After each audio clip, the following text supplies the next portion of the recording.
ایک صحابی رسول گزرے ہیں، حضرت ثعلبہ بن عبد الرحمن ان کا نام ہے۔ یہ بڑا خوبصورت واقعہ ہے اور دلوں کو موہ لینے والا واقعہ ہے۔ ثعلبہ بن عبد الرحمن کسی کام سے نبی پاک صلی اللہ علیہ وسلم نے بھیجا۔ آپ کی نگاہیں ایک عورت پہ پڑ گئی، تو جو یہ نگاہیں پڑی تو ذہن میں کوئی خیال آیا، پھر سوچا کہ یار کملی والے آقا کریم نے منع فرمایا ہے غیر محرم پر نگاہ نہ پڑے، اور پڑ جائے تو پھیر لو، میری تو نگاہ بھی پڑی ہے اور پھر میرے ذہن میں خیال بھی آیا ہے، تو میں نے کملی والے آقا سے خیانت کر دی ہے۔ حضرت ثعلبہ بن عبد الرحمن نے یہ سنا تو جنگل میں بھاگ گئے، جنگل میں جا کر رونا شروع کر دیا۔ دن رات حضرت ثعلبہ بن عبد الرحمن روتے رہتے۔ ان کی آؤ بقا میں ایک ہی آواز تھی کہ مالک مجھے معاف کر دے، میں نے اپنے نبی پاک صلی اللہ علیہ وسلم سے خیانت کر لی ہے۔ اچھا، وہ اتنا روتے حضرت جبریل امی سرکار دو عالم صلی اللہ علیہ وسلم کی بارگاہ میں تشریف لے آئے۔ آقا، آپ کو پتہ ہے آپ کی محفل میں بیٹھنے والا غلام ثعلبہ وہ جنگلوں میں رو رہا ہے، اتنی بڑی غلطی تو اس سے نہیں ہوئی، حضور معافی دے دیں اسے۔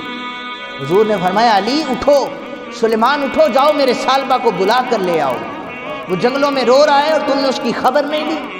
حضرت شیر خدا کرم اللہ وجہ الکریم ڈھونڈتے رہے، جنگل میں گئے تو ایک چرواہا بکریاں چرا رہا تھا۔ اس چرواہے سے پوچھا کہ تم نے ثعلبہ بن عبد الرحمن کو دیکھا ہے؟ تو چرواہا کہنے لگا مجھے نام تو نہیں آتا، لیکن ہاں مجھے نا اس دامن پہاڑ کے دامن میں سے رونے کی آوازیں آتی ہیں، دن رات کوئی معافیاں مانگتا ہے، مالک مجھ سے بڑا گناہ ہو گیا ہے، مجھے معاف کر دے۔ سامعین محترم، جب حضرت علی پاک گئے تو حضرت ثعلبہ بن عبد الرحمن جنگل میں وہاں پر بالکل زمین پر مٹی میں پڑے ہوئے ہیں، آنکھوں سے آنسو اتنے ہیں کہ وہ ایک کیچڑ نما جگہ بن چکی ہے، رو رہے ہیں۔ حضرت علی پاک کو دیکھا، حضور کے صحابہ کو دیکھا، عرض کرنے لگے کیا میرے لیے قرآن کی کوئی آیت نازل ہو گئی ہے؟ کیا میرے لیے کوئی سزا مقرر ہو گئی ہے؟ میں نے بڑا گناہ کیا ہے۔ تو حضرت علی پاک کہنے لگے ثعلبہ پریشان نہ ہو، حضور بلا رہے ہیں تجھے۔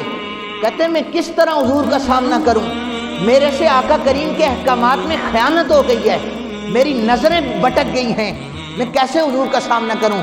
اچھا ایسے ہے کہ جب نبی پاک صلی اللہ علیہ وسلم نماز ادا کریں مجھے اس وقت لے چلنا۔ حضرت ثعلبہ آئے، حضور نماز پڑھ رہے تھے، کملی والے آقا نے یہ والی آیت پڑھی نا، یا ایھا الانسان ما غرک بربک الکریم، اے انسان تجھے کس چیز نے دھوکے میں رکھا ہے، تیرا رب بڑا کریم ہے۔ بس یہ آیت حضرت ثعلبہ بن عبد الرحمن نے سنی، غش کھا کر زمین پر گر پڑے۔ صحابہ نے اٹھایا، گھر میں لے گئے، کملی والے آقا کریم نے نماز ختم کی، آپ بھی تشریف لے گئے۔ حضرت ثعلبہ کا سر اٹھایا اور اپنی گود میں رکھا، سر میں ہاتھ پھیرنے لگے۔ حضرت ثعلبہ کہتے ہیں آقا کیا مجھے اللہ نے معاف کر دیا ہے؟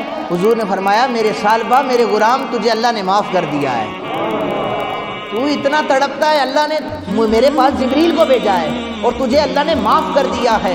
حضرت ثعلبہ بن عبد الرحمن کہنے لگے کملی والے آقا آپ مجھ سے راضی ہیں؟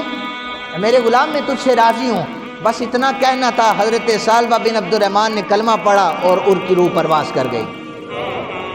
روح جو ہی پرواز کی تو اب کفن دفن کا بندوبست ہونے لگا۔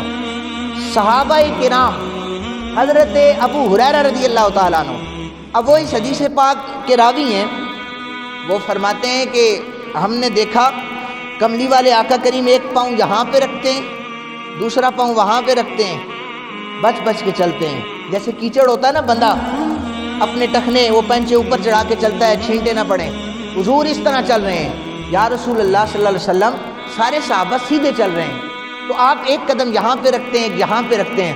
حضور نے فرمایا میرے ثعلبہ بن عبد الرحمن کی توبہ اتنی بڑی ہے، 70,000 فرشتہ اس کے جنازے میں آیا ہوا ہے، مجھے چلنے کا رستہ نہیں مل رہا، میں دیکھ دیکھ کر سنبھل کر پاؤں رکھ رہا ہوں، میرے ثعلبہ کی توبہ اتنی بڑی ہے۔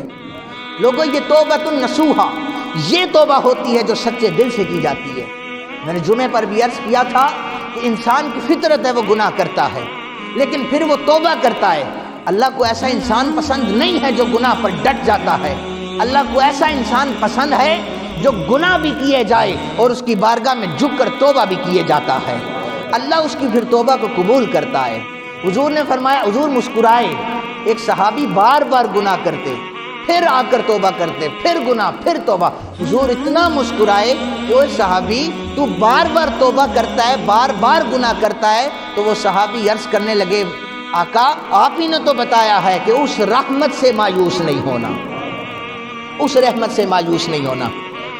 یا ایھا الانسان ما غرک بربک الکریم، اے انسان تجھے کس چیز نے دھوکے میں رکھا ہے؟ تیرا رب بڑا کریم ہے۔